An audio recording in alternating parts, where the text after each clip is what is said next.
투자자가 근데 이 상황에서 볼 수 있는 기회도 있을까요? 개인 투자자들이?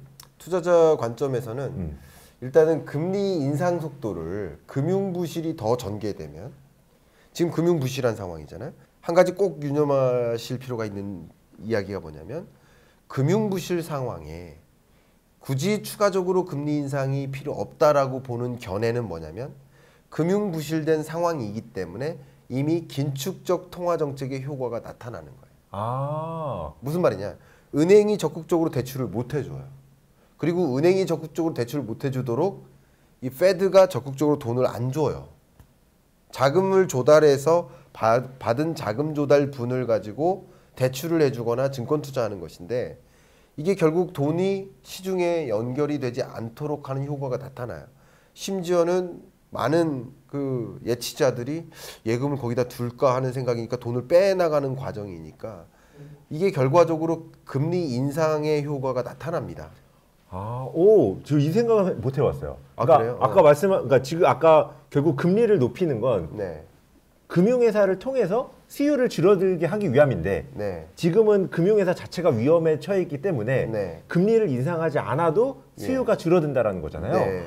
아, 그렇구나. 최근에 3월 FOMC 회의 때 그냥 베이비 스텝만 했잖아요. 그죠. 근데 저는 결과적으로는 이 경제에 미치는 영향으로 보면 금융부실의 영향까지 생각해 보면 빅 스텝을 한 거다라고 생각해도 될 거라고 생각합니다.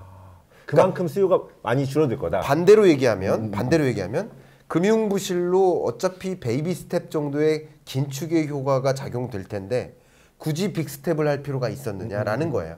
그래서 베이비 스텝 한 거다라고 해석할 수도 있어요.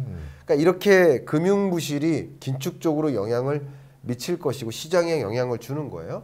근데 만약에 금융부실이 안 끝나고 금융부실 문제가 불안 혹은 금융위기로까지 전개되면 금리 인상을 추가적으로 못 하겠죠. 아, 그러네요. 그렇죠. 못 할 겁니다. 그러면 못 해요. 금융위기로까지 전개되면 시스템적 리스크로까지 번지면 이거는 금리 인상을 못 하는 일이 돼요. 그러면 이제 금리 인상의 정점에 다 왔다라고 거의 해석해 볼 필요가 있는 거예요. 거의 다 왔구나. 그러면 이제 국채라는 관점에 어떻게 생각할까요? 국채 가격은 이제 올라갈 일만 남았구나. 이렇게 생각할 수도 있겠죠.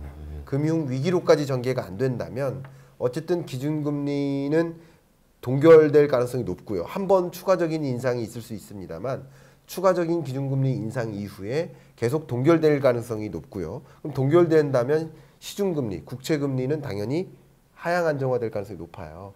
그러면 어쨌든 국채금리라는 면에서 정점을 어느 정도 찍었다라고 볼 수 있고요.